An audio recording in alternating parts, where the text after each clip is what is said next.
फेरि पनि स्वागत छ सबैजना साथीहरूलाई। म आज तपाईहरु सामु एउटा नयाँ भिडियो लिएर आएको छु जसमा चाहिँ हामीले PHP कोडिङको माध्यमबाट PHP फंक्सनहरुको प्रयोगद्वारा चाहिँ कसरी फ्लाइ तयार गर्ने।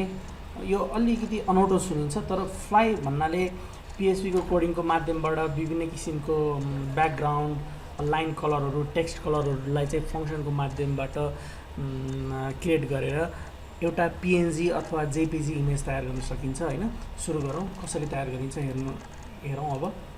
ल सर्वप्रथम हाम्रो के हुनु पर्यो, ज्याम्प अन हुनु पर्यो। अन छ, अपाचे मात्र रन गरे पुग्छ, हामीलाई MySQL चाहिदैन। कुनै पनि एउटा ब्राउजर, कुनै पनि एउटा के चाहियो त टेक्स्ट एडिटर।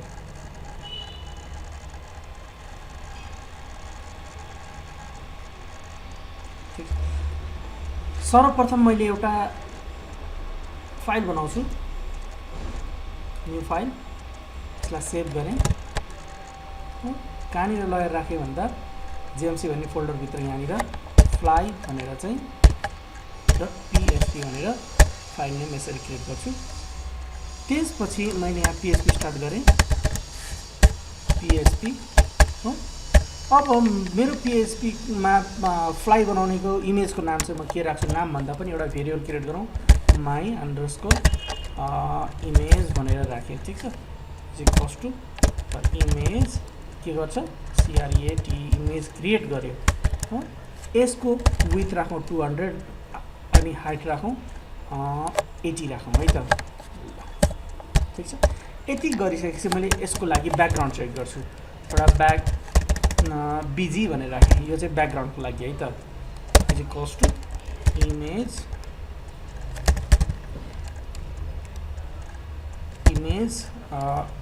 कलर एलोकेट गरौँ। इमेज कलर एलोकेटमा चाहिँ हाम्रो के हुने भयो, इमेजको त्यहाँ देख्न सक्नुहुन्छ तपाईहरुले, हाम्रो के छ भेरिएबल नेम माई इमेजको पहिला रेड ग्रीन ब्लू हैन त। रेडलाई दिउँ 0, ग्रीनलाई दिउँ 0, ब्लूलाई दिउँ 255 है त। अब हाम्रो इमेजको ब्याकग्राउन्ड कस्तो हुने भयो त, ब्लू कलरको हुने भयो। अब टेक्स्टको कलर राख्यौँ है, txt टेक्स्ट कलर भनेर एउटा भेरिएबल बनाएँ। ठीक छ, भेरिएबल बनाएपछि image colour allocate same image colour allocate भन्ने बनाएँ। यहाँनिर भेरिएबल नेम के राखेँ, माई इमेज राखेँ। रेडलाई अहिले ल दुईटाको मिक्सअप बनाइदिन्छु, रेड हो ग्रीनको नि मिक्सअप बनाइदिए 255, ब्लू चाहिँ 0 राखिदिएँ त। रेड र ग्रीन मिसाउँदा कस्तो भने लगभग हाम्रो अब यति गरिसकेपछि लाइन कलर राखौँ, एउटा लाइन पनि राखेँ मैले, लाइन कलर भनेर राखेँ। ठीक छ, अब यहाँनिर पनि के गरेँ, इमेज कलर लोकेट गरेँ। के हो त माई इमेजको अब 128 अनि यहाँ राखौँ 255 राखेँ, यहाँनिर 0 राखेँ है त। यति गरिसकेपछि अब मैले के गर्छु, इमेजमा चाहिँ के टेक्स्ट राख्ने त, इमेजलाई स्ट्रिङको रूपमा राख्छु है त। IMAGE इमेज STRING स्ट्रिङ आयो। अब मेरो इमेजको नाम के छ, माई इमेज। अब फन्ट त अहिले हामीलाई चाहिएन तर यसको पोजिसनिङ मिलाउँछु है त। फन्ट अहिले हामीलाई चाहिएन, यसको यदि चाहियो भने यहाँ फन्ट फ्यामिली राख्नु होला तपाईहरुले। अब राखौँ, के राखौँ भन्दा मैले पोजिसनिङमा चाहिँ ल यो 4 राखेँ, यहाँ 50 राखेँ, फेरि त्यसपछि 25 राखेँ है त। यो यसको लागि पोजिसनिङ हो। अनि मैले टेक्स्ट राख्छु, जस्तै मैले अहिले कलेजको नामै लेखेँ, जनमैत्री भनेर राखेँ। कलर कहाँबाट आउने भयो त, हाम्रो यो टेक्स्ट कलरबाट आउने भयो त। Ctrl+C यहाँनिर ल्याएर के गरेँ, Ctrl+V, बुझिन्छ टेक्स्ट कलर। ओके, यति गरिसकेपछि इमेजको चाहिँ थिकनेस सेट गरौँ न हैन। इमेज सेट थिकनेस भन्ने एउटा अप्सन हुन्छ, त्यसमा कति राखौँ भन्दा इमेजको थिकनेस हाम्रो कुन इमेज हो, माई इमेज भन्ने हो। थिकनेसलाई चाहिँ लेट्स से 5 राखौँ है त। यति गरिसकेपछि इमेजको लाइन छ नि त हाम्रो त, इमेज लाइन भन्ने छ। इमेज लाइन को कुन इमेज हो हाम्रो त भन्दा माई सेम इमेज। अब कति लाइनको साइज गरौँ है त 30 राखेँ ल यहाँनिर 45 राखेँ अनि हाम्रो x2 चाहिँ कति ल एकछिनको लागि 165 राखेँ y2 चाहिँ 45 राखेँ है त 45 कलर यो लाइनको कलर हैन त कस्तो कलर राख्ने कन्ट्रोल सी यहाँ हेर कन्ट्रोल भी गरिदिउँ यहाँसम्म त बुझिन्छ। अब हेरौँ मुख्य कुरा यहाँनिर के गर्नु पर्यो भन्दा हेडर फिक्स गर्नुपर्छ हामीले अनि यो भित्र चाहिँ कन्टेन्ट के खालको हो त कन्टेन्ट टाइप भन्ने हुन्छ यहाँनिर हेर्नुस् त कन्टेन्ट ड्यास टाइप भन्ने हुन्छ। कस्तो कन्टेन्ट टाइप हो त हाम्रो इमेज बनाउँछौँ यसबाट स्ल्यास के बनाउँछौँ त पीएनजी टाइपको इमेज बनाउँछौँ ठीक छ पीएनजी टाइपको इमेज बनाउँछौँ।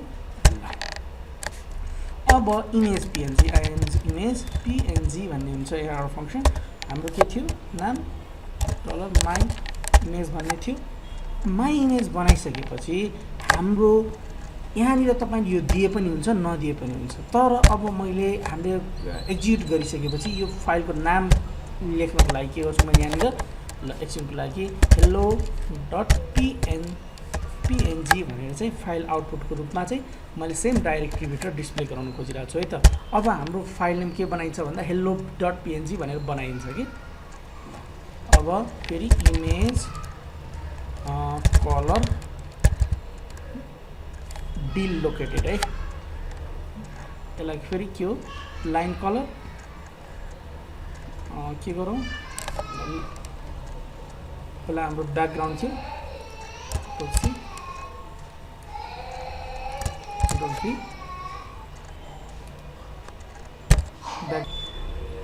अब यसपछि मैले के गरेँ भन्दा यसैलाई के गरेँ कपी गरेँ कन्ट्रोल सी कन्ट्रोल भी फेरि अर्कोचोटि कन्ट्रोल भी यहाँनिर के गर्छु एकचोटि लाइन टेक्स्ट कलर एकचोटि लाइन कलर डिलोकेट गरेको है त माथिकोलाई। अब के गर्छु यति गरेपछि इमेजलाई पनि डिस्ट्रोय गर्छु इमेजलाई डिस्ट्रोय गरेँ के थियो हाम्रो डलर माई इमेज भन्ने थियो हैन।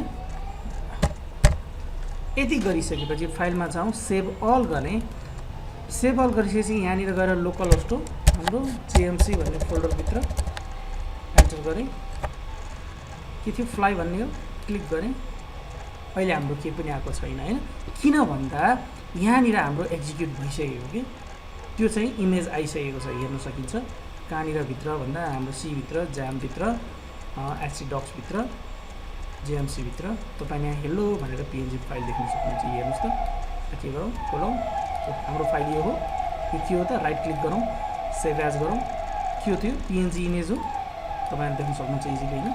यसरी हामीले कोडिङको माध्यमबाट पीएनजी इमेज बनाउन सक्छौं तर यहाँनिर डिस्प्ले गराउन कस्तो आछ डिस्प्ले गराउनको लागि तपाईले के गर्नुपर्छ भन्दा यहाँनिर यो पार्ट चाहिँ हटाइदिनु पर्यो कि यसलाई पछि प्रयोग गर्न मिल्छ है त फाइल सेभ अल यसलाई के गर्ने रिफ्रेस गर्ने है तर यसलाई सेभ गर्दा अहिले केमा सेभ हुन्छ त भन्दा